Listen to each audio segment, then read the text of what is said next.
Bonjour à tous. Le centre-ville de Châteauroux va être propre dimanche. Une marche de nettoyage est organisée dans les rues Castelroussine, une première dans l'Indre. Depuis le mois de janvier, un atelier BD se déroule chaque semaine au collège Jean Valette à Saint-Amand-Montrond. 13 élèves participent pour préparer le concours de Bulberry. Il va résonner comme un air d'Amérique à Châteauroux dimanche. Le concert de printemps est de retour avec un thème dédié à New York. RCF en Berry, le journal Hugo Sastre. Les rues Castelroussine vont être nettoyées dimanche. Une clean walk est organisée. Une clean walk, c'est une marche de nettoyage. Les déchets vont être ramassés dans les rues. Chacun ramassera un type de déchet bien précis. Une sensibilisation au tri sera également organisée. Le parcours partira du mail Saint-Gildas. Il passera devant le château Raoul, puis place de la République ou encore rue Victor Hugo, soit le centre-ville.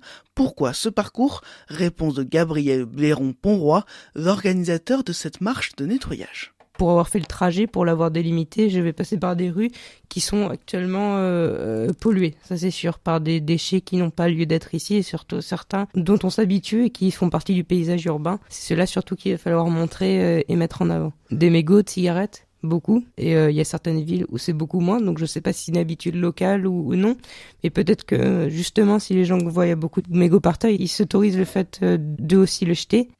Et pour ne plus jeter ces mégots, cette marche de nettoyage est un moyen de sensibiliser. Gabriel Blairon-Ponroy n'a que 16 ans, son âge n'est pas un problème pour lui. Il n'y a pas d'âge pour se lancer, surtout que peut-être que si je l'avais pas fait, personne ne l'aurait fait, en tout cas localement. Donc je me suis lancée et il se trouve que c'est assez simple de le faire grâce aux réseaux sociaux maintenant. Il n'y a pas d'âge pour se rendre compte des problèmes sociaux et environnementaux et agir pour. S'engager, c'est pas seulement réservé à certaines personnes, c'est adapté à tout le monde et tout le monde peut le faire. C'est cohérent et ça se fait de plus en plus. On est de plus en plus amené à faire ça, grâce notamment à ce que j'ai dit, les réseaux sociaux, mais aussi les appels dans les médias. On voit cette petite Suédoise Greta Thunberg qui prend la parole. Donc nous, à plus basse échelle, on peut le faire aussi. Et pour le faire, rendez-vous dimanche à partir de 10h au mail Saint-Gildas. Renseignements sur la page Facebook de l'événement Clean Walker 36.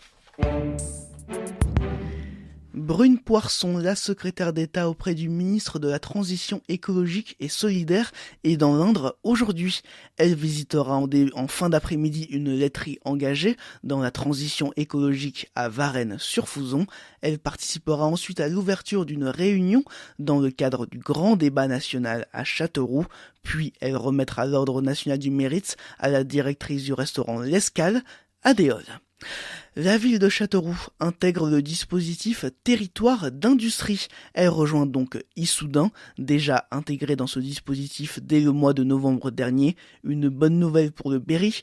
En début de semaine, la communauté de communes Soldres et Sologne dans le Cher avait également appris une nouvelle similaire. Depuis le mois de janvier, un atelier BD s'est lancé au collège Jean Valette à Saint-Amand-Montrond dans le Cher. 13 élèves de 6e et de 5e assistent à cet atelier BD une fois par semaine. Objectif, préparer le concours du festival de BD Bulberry à Bourges. Le thème de cette année, les espaces sauvages. Les élèves doivent chacun produire une planche de BD à rendre en septembre prochain.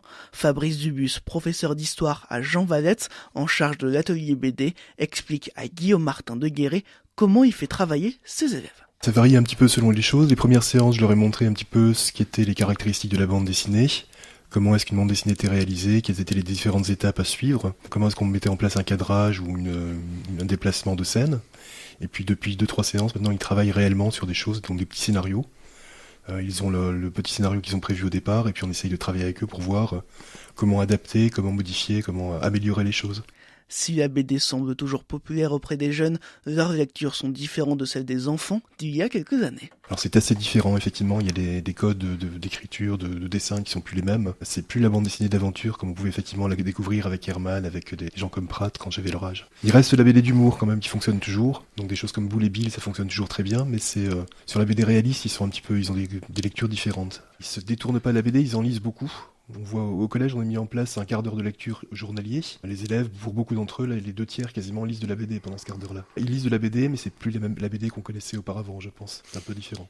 Les élèves de l'atelier BD du collège Jean Valette devront rendre leurs planches en septembre pour le concours Bulle d'élèves, organisé par le festival Bulberry, remise des prix en octobre. Fabrice Dubus était également ce matin notre invité à 7h40 dans nos 3 questions A, interview à retrouver sur rcf.fr. Une centaine de surveillants pénitentiaires ont bloqué hier la maison centrale de Saint-Maur et le centre pénitentiaire du Craquelin. La maison d'arrêt du Bordio à Bourges était également bloquée. Une action de soutien après l'agression de 2 surveillants par un détenu mardi dans l'Orne, mais pas que. Ils dénoncent également leurs conditions de travail. Une nouvelle journée de mobilisation est prévue aujourd'hui. De la mobilisation, il va y en avoir aussi à l'occasion de la Journée internationale du droit des femmes. C'est aujourd'hui. Plusieurs événements sont organisés. À Vierzon, un film sera diffusé. Les différentes générations croiseront leurs points de vue sur l'évolution des droits des femmes. À 12h30, Thierry Bonnier, le préfet de l'Indre, déjeunera avec des femmes engagées sur le territoire. Ce soir, à La Châtre, une rencontre débat sera organisée sur la place des femmes dans le sport. Des sportives de nombreux clubs seront présentes. L'Amérique débarque à Châteauroux, et plus précisément New York. Love in New York, c'est le thème du concert de printemps, organisé ce dimanche par la musique municipale de Châteauroux, l'occasion d'entendre Le Fantôme de l'Opéra, My Fair Lady ou encore Roméo et Juliette de Prokofiev. Pour préparer ce concert, les musiciens ont répété longuement, comme l'explique Ludovic Rabier, directeur artistique de la musique municipale de Châteauroux. Il dirigera le brass band et l'orchestre d'harmonie. Depuis décembre, on travaille sur ce répertoire-là chaque semaine. Donc voilà, c'est des répétitions. Donc c'est quand même des musiciens quand même assez alertes, qui sont de bon niveau et qui sont assez rapides maintenant dans le travail, parce qu'on travaille ensemble depuis des années. Donc c'est un travail tranquille chaque semaine, dans une bonne ambiance, mais toujours avec un sérieux, toujours vouloir bien faire. Et comme c'est le concert d'Equinox, on se voit dès le vendredi soir, le samedi toute la journée, le dimanche matin la générale et le dimanche soir le concert. Donc du coup, on a vraiment des gros rendez-vous musicaux tous ensemble. Et pour ces grands rendez-vous musicaux, Pierre Deville, ancien directeur du conservatoire à rayonnement départemental de Châteauroux, est invité. Il s'attend à des émotions fortes.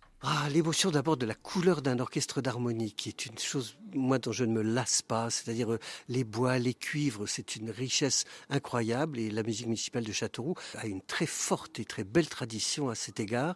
Et puis aussi, ces œuvres qui prennent aux tripes, j'ai envie de dire, parce qu'elles sont belles, les thèmes sont soit riches, soit tendres, soit sauvages, soit grandioses. Donc de l'émotion, comme tout un chacun peut en ressentir, quel qu'il soit, je veux dire, dans toute la diversité des vies humaines. Le concert de printemps est organisé ce dimanche à 16h à la scène Castelroussine Equinox. Billets à retirer à l'accueil du conservatoire de Châteauroux.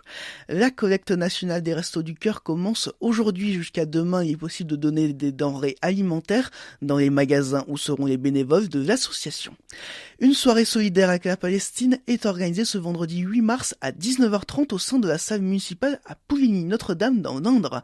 Une soirée organisée par le CCF des Terres Solidaires, témoignages et échanges ouverts à tous. Il fait beau aujourd'hui, il fait 7 degrés à la Champenoise, à Vatan et à Lunery, 8 à Villequier et à Mézières-en-Brenne. Cet après-midi, il fera 10 à Pérassé, 11 à Châteauroux et à Aubigny-sur-Ner, 12 à Bourges et au Blanc. Samedi, de la pluie devrait être présente.